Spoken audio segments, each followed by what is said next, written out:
নমস্কার বন্ধুরা, মেঘার সাথে বাঙালিয়ানার আরও একটি নতুন পর্বে আপনাদের সবাইকে স্বাগত। আশা করি আপনারা সবাই খুব ভালো আছেন এবং সুস্থ আছেন। আমরাও সকলে খুব ভালো আছি। আজ নিয়ে এসেছি ডিম দিয়ে তৈরি দারুণ সুস্বাদু একটা রেসিপি। গরম ভাতের সাথে শুধু এই একটা পদ থাকলেই কিন্তু সব ভাত এটা দিয়েই খাওয়া হয়ে যাবে। ভীষণ সহজ আর খুব কম সময়ে তৈরি হয়ে যায়, মাত্র 10 মিনিটের মধ্যেই কিন্তু এটা রান্না হয়ে যাবে।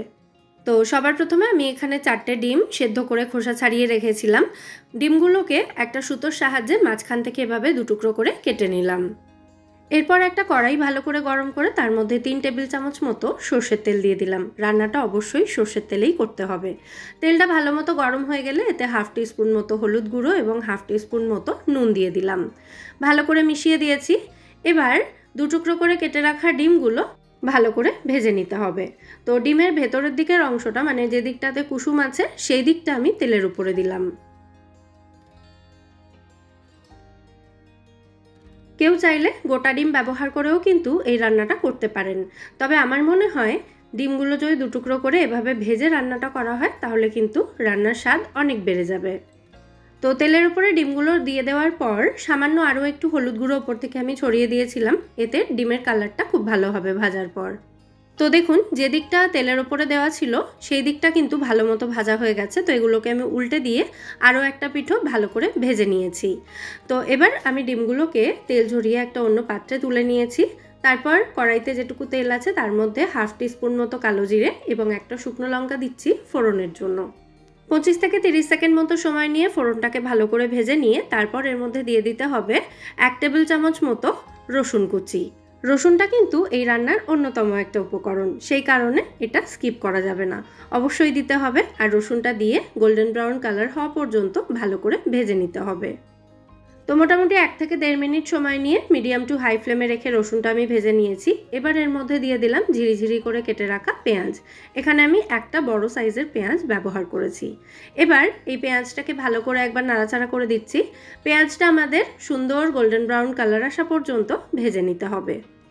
তো পেঁয়াজটা যতক্ষণে ভাজা হচ্ছে ততক্ষণে আমি এই রান্নার মশলাটা তৈরি করে নেব। আমি এখানে প্রায় ঘন্টাখানেক আগে 3 টেবিল চামচ পোস্ত কিছুটা জলে ভিজিয়ে রেখেছিলাম। পোস্তটা জল ছেঁকে নিয়ে এবার একটা মিক্সার জারের মধ্যে দিয়ে দেব। আর এই পোস্তর মধ্যে স্বাদ অনুযায়ী কাঁচা লঙ্কা দিয়ে এটাকে বেটে নেব মিহি করে। পোস্ত ভেজানো জলটা ফেলে দিয়ে এটা কিন্তু পরিষ্কার জল দিলাম আমি। আর আমি এখানে 4টে কাঁচা লঙ্কা নিয়েছি, আপনারা যে যার স্বাদ অনুযায়ী কাঁচা লঙ্কাটা বাড়িয়ে বা কমিয়ে দিতে পারেন। তো এদিকে দেখুন, এতক্ষণে পেঁয়াজটাও কিন্তু ভালো মতো ভাজা হয়ে গেছে। তো এবার এর মধ্যে দিয়ে দিলাম একটা ছোট সাইজের টমেটো কুচি। টমেটোটা একদম ছোট ছোট টুকরো করে কেটে এর মধ্যে দিয়েছি। টমেটো আর পেঁয়াজটাকে একসাথে ভালো করে মিশিয়ে সামান্য একটু নুন দিয়ে এগুলোকে ভেজে নেব। এতে মানে নুন দেওয়ার ফলে টমেটোটা কিন্তু খুব তাড়াতাড়ি নরম হয়ে যাবে। টমেটো নরম হয়ে যাওয়ার পর এর মধ্যে দিয়ে দিতে হবে বেটে রাখা পোস্ত এবং কাঁচা লঙ্কাটা। পোস্ত বাটাটা দেওয়ার পর এটাকে ভালো করে নাড়াচাড়া করে মিশিয়ে দিচ্ছি। আর পোস্ত বাটাটাকে খুব ভালো করে আমাদের ভেজে নিতে হবে। তো পোস্ত বাটাটা ভাজার সময় এর মধ্যে দিয়ে দিচ্ছি হাফ চা চামচ মতো কাশ্মীরি লঙ্কা গুঁড়ো, 1/4 চা চামচ মতো হলুদ গুঁড়ো আর স্বাদ অনুযায়ী নুন। তারপর আবারও সমস্ত উপকরণ খুব ভালো করে নাড়াচাড়া করে মিশিয়ে মশলাটাকে কষিয়ে নেব মশলা থেকে তেল ছেড়ে আসা পর্যন্ত। মোটামুটি 3 থেকে 4 মিনিট মতো ভেজে নেওয়ার পর মশলাটা কিন্তু এখন ভালো মতো কষানো হয়ে গেছে এবং মশলা থেকে তেলও ছেড়ে এসেছে। মশলাটা অনেকটা শুকনো শুকনো হয়ে গেছে, দেখতেই পাচ্ছেন। তো এবার এর মধ্যে মশলার জারটা ধুয়ে সামান্য একটু জল দিয়ে দেবো। সামান্য একটু না, মানে গ্রেভির জন্য যতটা প্রয়োজন সেই পরিমাণে জল দিয়ে দিলাম। যেহেতু পোস্ত বাটা আছে তাই গ্রেভিটা কিন্তু অনেকটাই ঘন হয়ে যাবে, তাই যতটা গ্রেভি রাখতে চান তার থেকে একটু বেশি পরিমাণে জল দেবেন। আমি যদিও খুব বেশি জল দিইনি এখানে, কারণ আমি গ্রেভিটা একটু মাখা মাখা রাখতে চাই। তো জলটা দিয়ে ভালো করে মিশিয়ে নেওয়ার পর কড়াইটাকে ঢাকা দিয়ে আমি মিনিট খানেক রান্না করে নিয়েছি। গ্রেভিটা ফুটতে শুরু করেছে, দেখতেই পাচ্ছেন। এবার ভেজে রাখা ডিমের টুকরোগুলো এর মধ্যে দিয়ে দিচ্ছি। আর ডিমগুলো এর মধ্যে দেওয়ার সাথে সাথেই এর মধ্যে দিয়ে দেব 2টো চেরা কাঁচা লঙ্কা আর সামান্য একটু মিষ্টি দেব।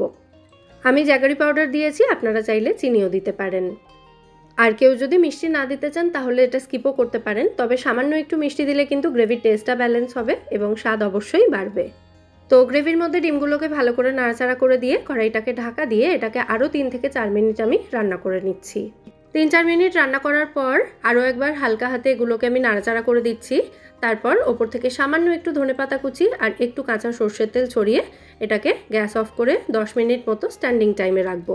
তারপর সার্ভ করে দেব দারুণ সুস্বাদু এই ডিমের রসুন পোস্ত। একঘেয়ে ডিমের ঝাল ঝোল তরকারি থেকে কিন্তু ডিমের এই রসুন পোস্তর স্বাদ একেবারেই আলাদা, দুর্দান্ত খেতে হয়, আর গরম ভাতের সাথে তো অমৃত মনে হবে। রেসিপিটা আপনাদের কেমন লাগলো সেটা কিন্তু অবশ্যই আমায় কমেন্টে জানাবেন। আর যদি ভালো লেগে থাকে তাহলে ভিডিওটা ছেড়ে যাওয়ার আগে প্লিজ অন্ততপক্ষে একটা লাইক এবং শেয়ার করে দেওয়ার অনুরোধ রইল। আবার দেখা হবে পরের পর্বে। সবাই সুস্থ থাকবেন, ভালো থাকবেন এবং সবাইকে খুব ভালো রাখবেন। নমস্কার।